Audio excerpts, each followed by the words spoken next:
Welcome, friends, to this new episode of Discover the Book of Mormon. We're coming to you today from the C.A. and Emma Savage Family Studio in Springville, Utah.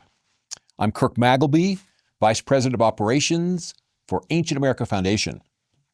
And I'm pleased to welcome my friend Daniel Johnson from the Atlanta area. Hello again. Hey, always a pleasure to have you here. Same here.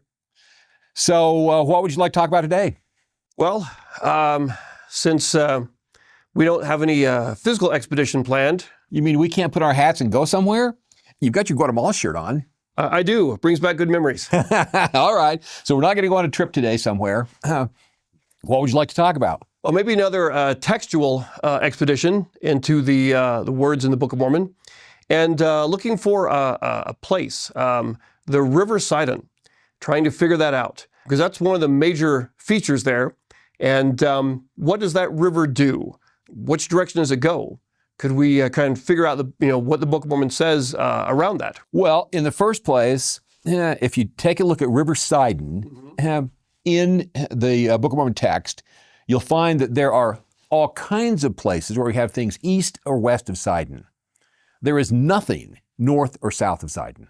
So it seems So obvious that tells us it must go that direction. The Sidon corridor is a north-south corridor. Right. Now, which direction does it flow in that corridor? Is it flowing north or is it flowing south? Well, that's a different story. Right. So hopefully the text has enough information that we could figure that out.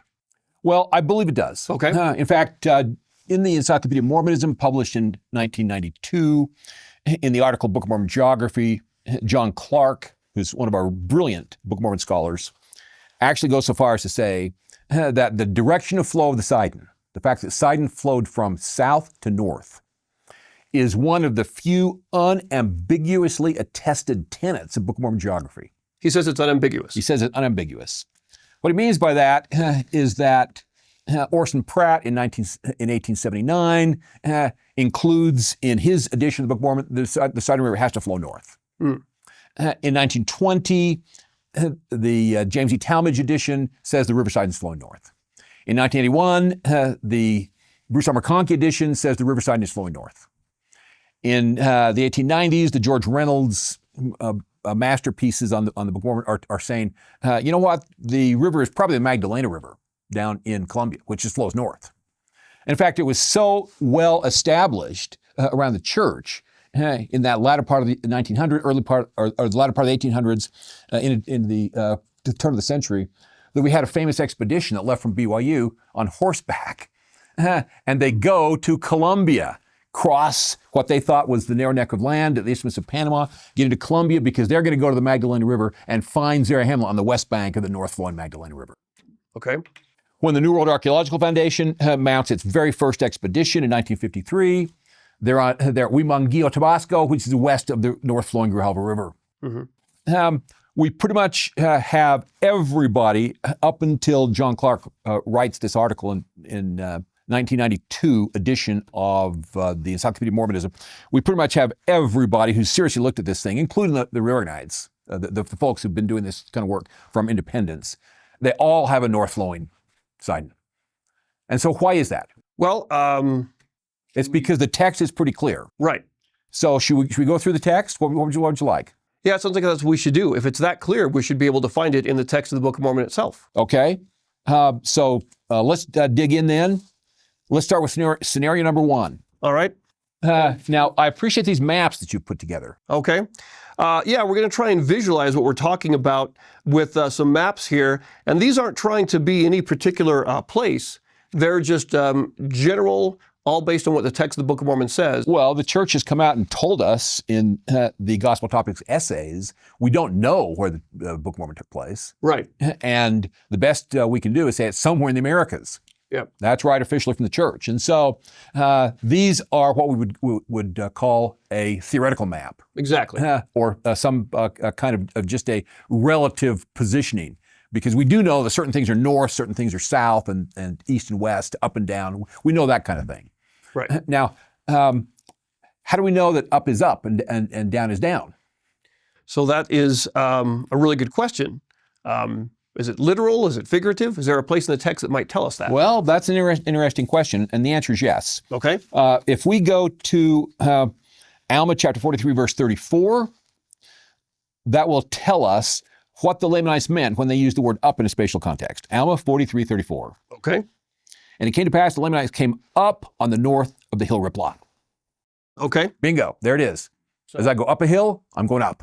Exactly. All right. Now, 3 Nephi 4:1, and this will disambiguate for us what the Nephites meant by the word down.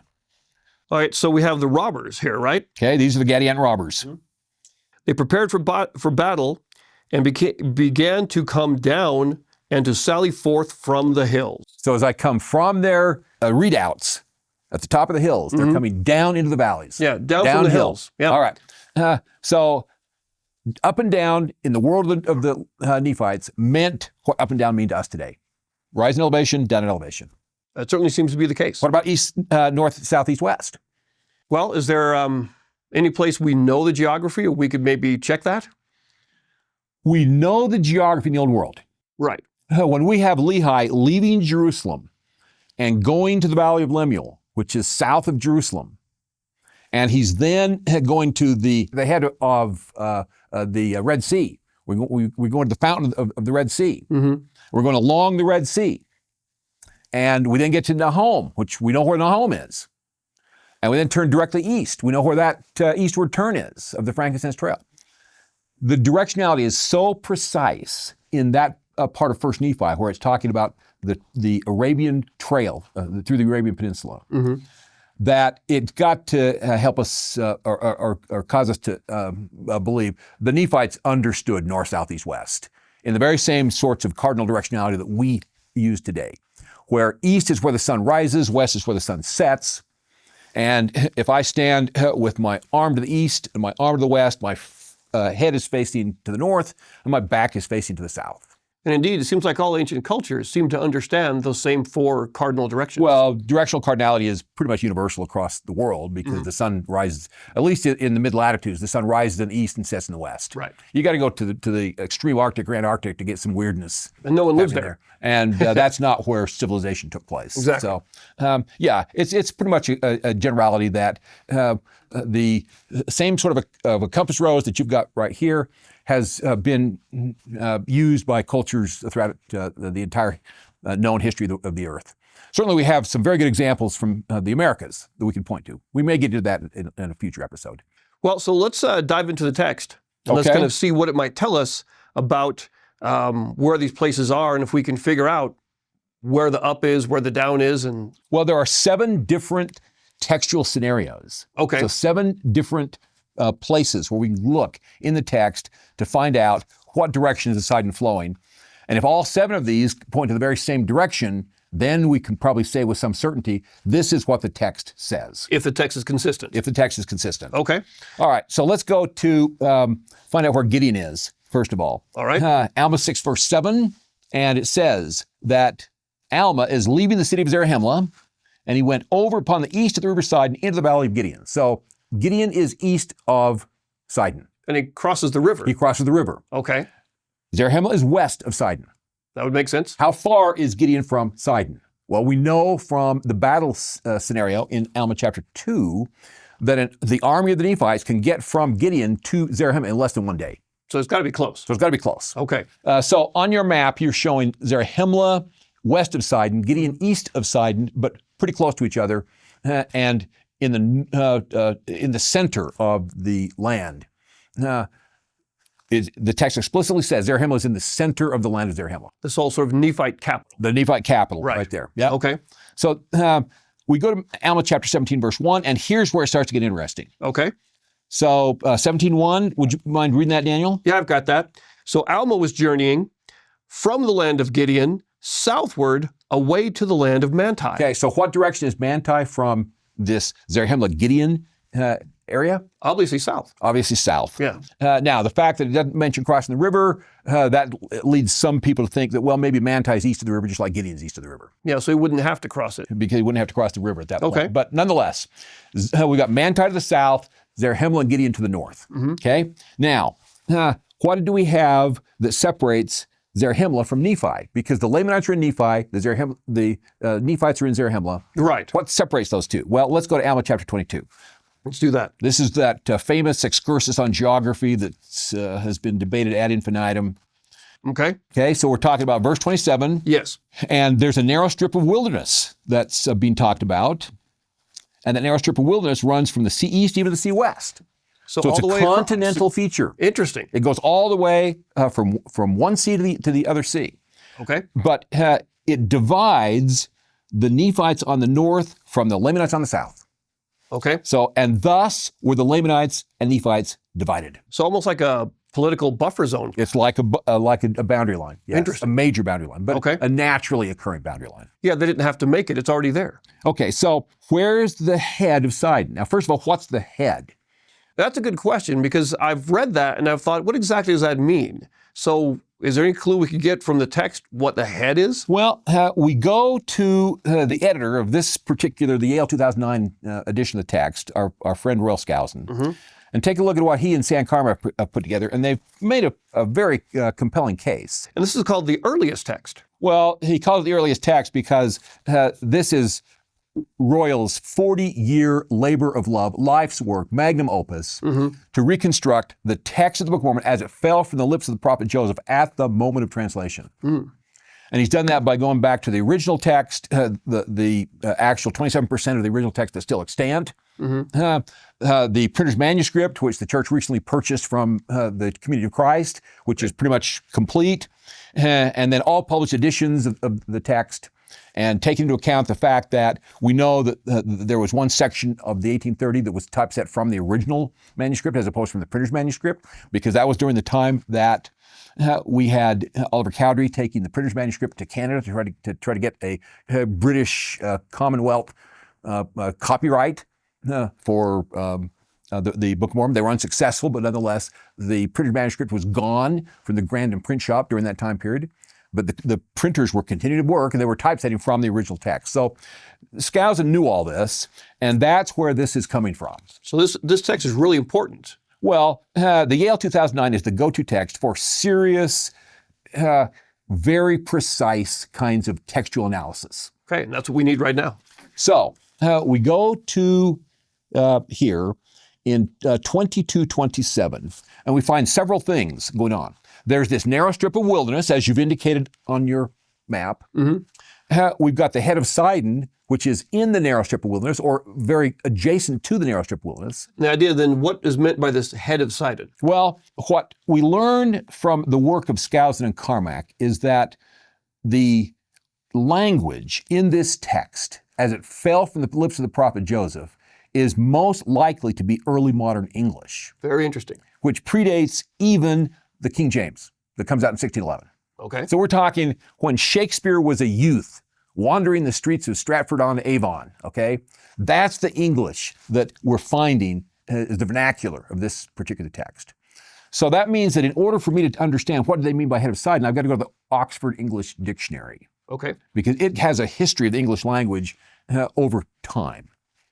And what we find in the OED is that the head can be the source, like the headwaters, like we would think of it today, or it can also be the confluence of two tributaries. Okay. Because very often you've got these little streamlets or rivulets or brooks or whatever you want to call them that are not quite full river size yet.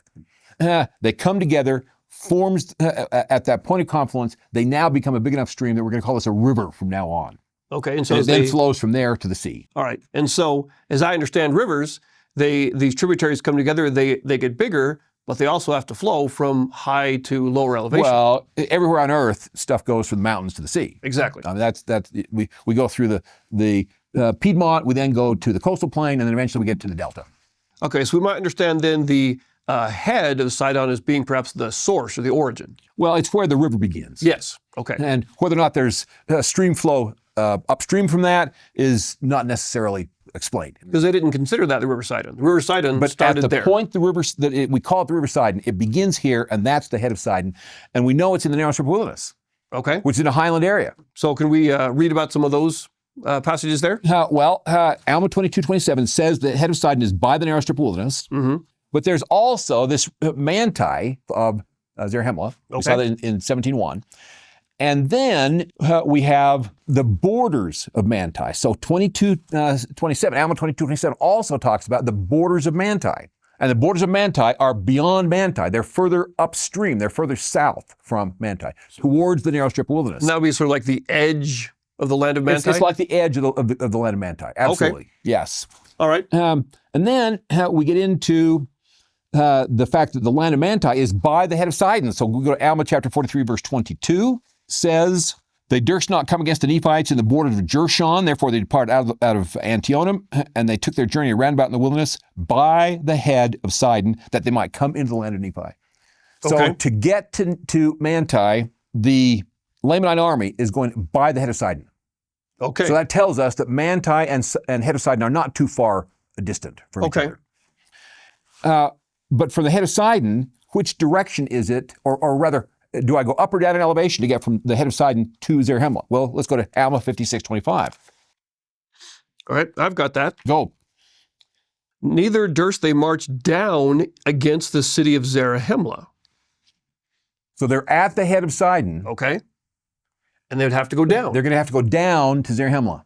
Right. Well, if they're at the source of the river and they're heading to where farther, I guess, Downstream, river, exactly downriver. where the Zarahemla is, they've got to be going down. Okay.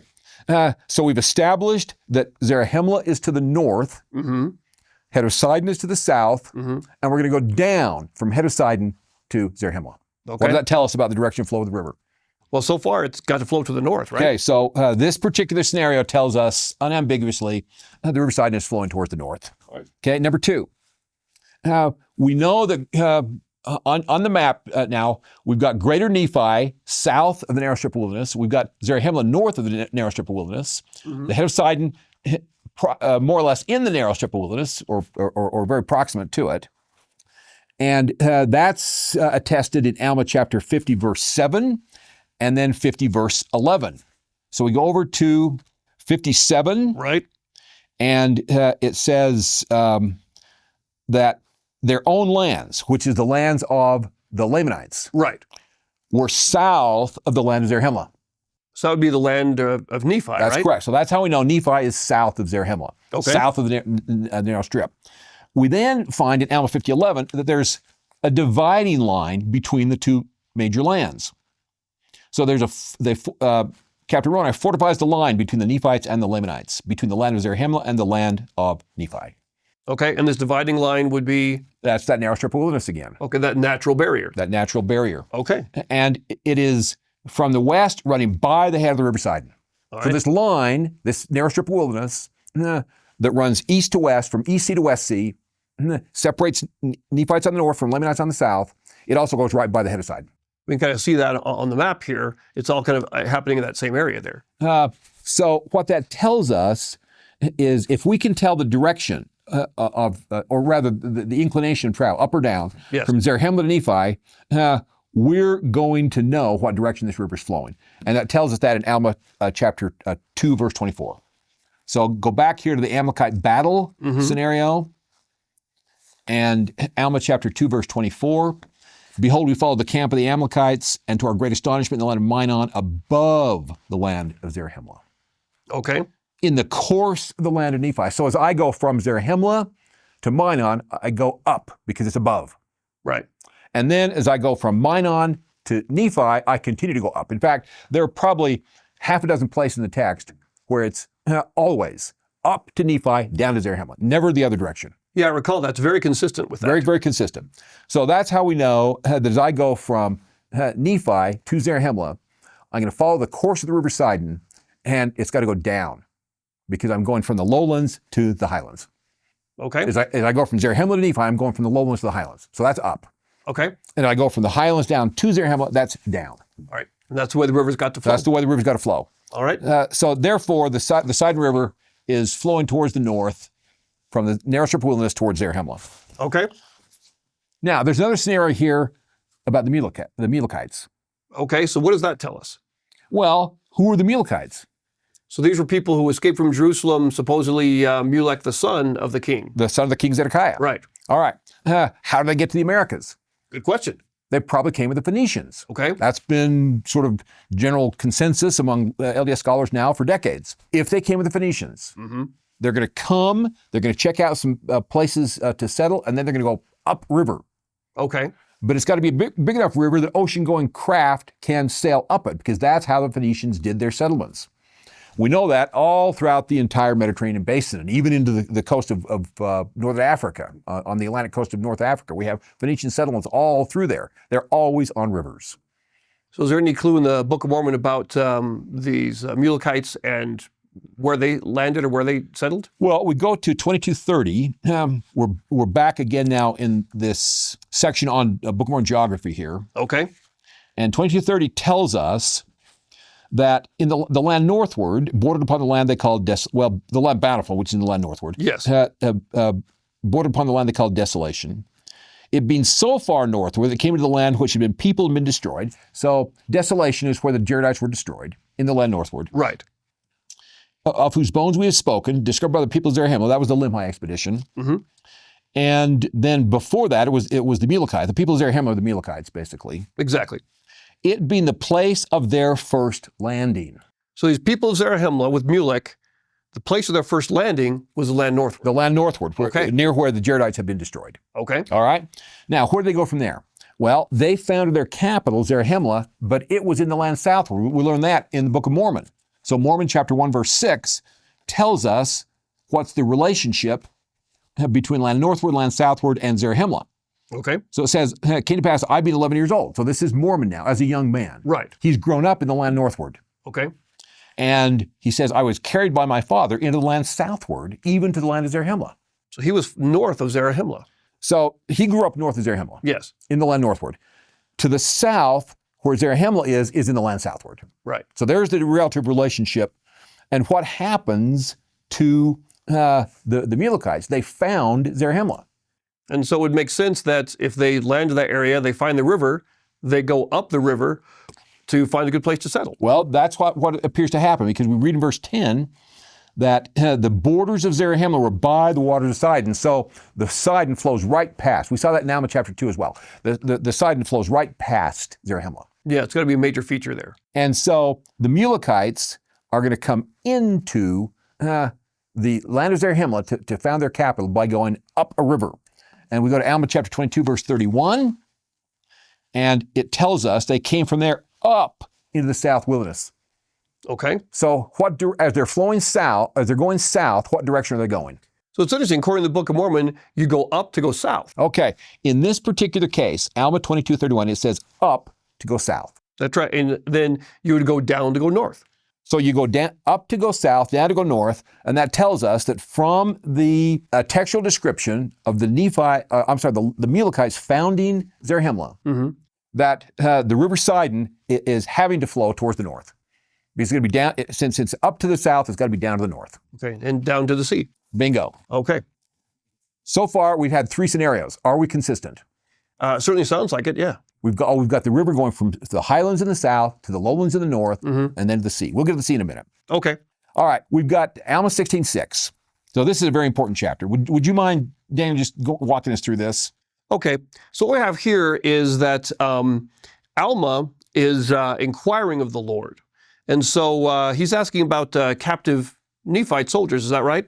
The Lamanites have come into the land of Noah, and they have captured a whole bunch of Nephites. And they've taken these Nephites captive, and they're now taking them towards the land of Nephi. Okay. And Captain Zoram goes to Alma and says, where do I go? Right. And the prophet gives him explicit directions and says, you go here and you will find the captive Nephites, and you'll be able to rescue them. So he says, Alma inquired of the Lord, behold, the Lamanites will cross the River Sidon in the south wilderness, away up beyond the borders of the land of Manti. Okay, so we've got Manti, the borders of Manti, the wilderness, and then the narrow strip wilderness beyond that. Right. So there's a wilderness that's beyond the borders of Manti, south of Manti, because the borders of Manti are south of Manti. Of course. And behold, there shall ye meet them on the east of the River Sidon. So there's that east bank. Yeah. All right. So we've established that there's a wilderness south of Manti. It's beyond the borders of Manti, and it's east of the Sidon River. Right. In this wilderness, And what direction do we go to go into this wilderness south of the borders, south of Manti? This is right there in verse 6. Let's see. And so we have a way up beyond the borders. Okay, they're going up. Okay. So once again, So as I go south, you're I'm going going up. Exactly. Once again. Upriver is south in this particular scenario. Okay. So there in one verse, Alma 16:6, it pretty much just nails the whole thing. The River Sidon is flowing at this particular point in its course, is flowing from south to north. All right, let's go to Alma 16:6. It says that there's a wilderness south of the borders of Manti. We then go to Alma 43:32, and it gives us the inclination. Alma 43:32. Okay. So that would be the remainder he concealed in the west valley on the west of the River Sidon, and so down into the borders of the land Manti. So this wilderness, which is the scene of a number of military encounters that the text describes, which is south of the borders of Manti, the borders of Manti being south of Manti itself. Right. To go from this wilderness into the borders of Manti, I go down into the borders. So as I go north, I'm going down. Yep. And that just seems to be so consistent over and over. We're seeing this all through the text. Okay.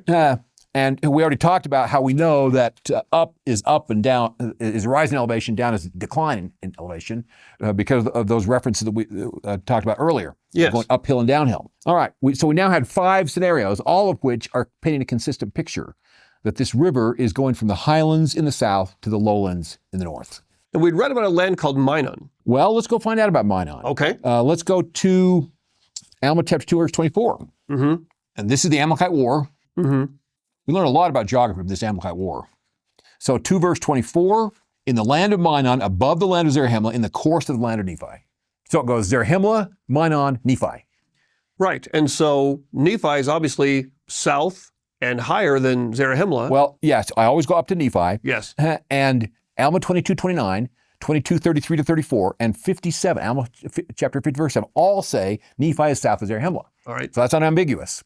And sort of Minon appears to be kind of on the way. It's on the way. I go Zarahemla, Minon, and then eventually I get to Nephi. Right. All right. Minon was on the west of Sidon. We learned that from Alma chapter 22, verses 27 and 34. Right. So just like Zarahemla is west of Sidon, Minon is west of Sidon. Mm-hmm. But what is the inclination? Am I going up or down from Zarahemla to Minon? Well, 24 told us above the line of Zarahemla. Yeah. And so there's probably no other way to think about that. Above, it's higher. It's got to be higher. Yes. I've got to go up to Minon from Zarahemla, and yet Minon's right on the river. And so the river has got to be flowing downhill from Minon towards Zarahemla. Okay. So as I go from Minon, which is south of Zarahemla, I'm flowing north.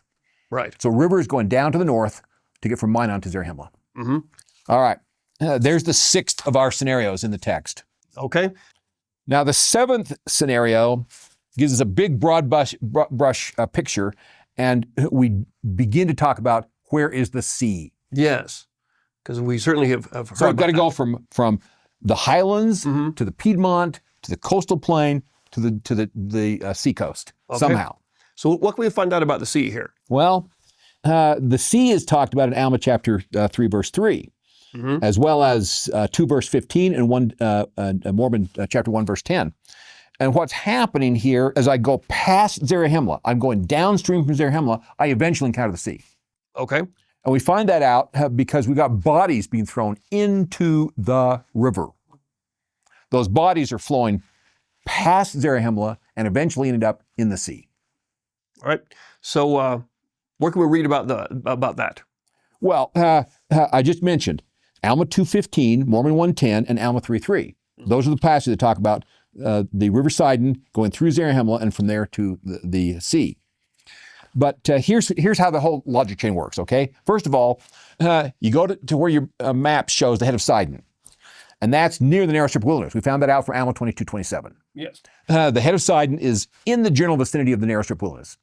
Narrow strip wilderness being some kind of a mountain barrier Right. between the Nephites on the north and the Lamanites on the south. And we have Nephi on the south, which is Alma 22:33 and Alma 57, and Zarahemla's on the north. And we find that out from 22:29 and from 50:11. So we've already gone through those passages, which talk about the Nephites on the north, the Lamanites on the south. To go from Nephi to Zarahemla, I'm going north. Right. And then, of course, the idea with after the battle, the bodies are thrown into the river. It mentions that they are flowing out to the sea, right? So Alma 2:15, let's go through and just talk about this. Okay. And the Amalekites came up upon the hill of Amnihu, which is east of the River Sidon, which ran by the land of Zarahemla. So there's the Sidon River that's going right past Zarahemla. Right. And there's this little hill area where they're having the battle. And then we go into Mormon chapter 1, verse 10. And that tells us there began to be a war in the borders of Zarahemla by the waters of Sidon. So here again, this is demonstrating that the Sidon River is going right past Zarahemla. Right. And then we get Alma 3:3, and this is where the bodies, as many of the Lamanites and the Amalekites as had been slain upon the bank of the River Sidon, were cast into the waters of Sidon, and their bones are in the depths of the sea. Okay, so that would tell us that the River Sidon has to flow to the sea. It flows from Zarahemla to the sea. Mm-hmm. And therefore it's going to go downhill towards the sea. And what direction is downhill from head of Sidon and from Nephi? It's to the north. Right. So this series of passages again establishes that the direction of flow of the River Sidon is from south to north, going from the highlands through the area south of Zarahemla, which is where this Amalekite battle took place. It's on the borders of the lesser land of Zarahemla. And then we get into Zarahemla itself, and then it goes from there and eventually ends up at the sea. So it seems like there are a lot of things that we can look at the Book of Mormon with geography and debate. We're not quite sure, but the course of the River Sidon, as you said, John Clark said, it's unambiguous. Every serious person who pays attention to the text. Now, I will tell you this. There are some people who attempt to support a south-flowing Sidon, mm-hmm. and they purposely, intentionally, knowingly misinterpret the text. Really? They have to fiddle with the text in order to make that work. We've tried just to read it and figure out exactly what it says. Anyone who's going to read this text, letting the text speak for itself, not forcing the readings, not superimposing some sort of preconceived notion upon the text, but letting the text tell us what it wants to, come to the conclusion that the River Sidon flows north. And the Book of Mormon text should be our ultimate authority in these kinds of matters. Well, if we can't trust the text, what can we trust? Good question. Basically, this is one thing in the text that I think we can hang our head on. So, should we go find the River Sidon one of these days? I'd love to do that. All right, someday. Someday but we'll for be right there. now, as we're looking across all the Americas, mm-hmm. we're going to look for a river that flows north. Right. Well, that should narrow down the search quite a bit. Okay. Thank you, my friend. Thank you. For more insights into the Nephi Masterwork, subscribe to Discover the Book of Mormon. Thanks.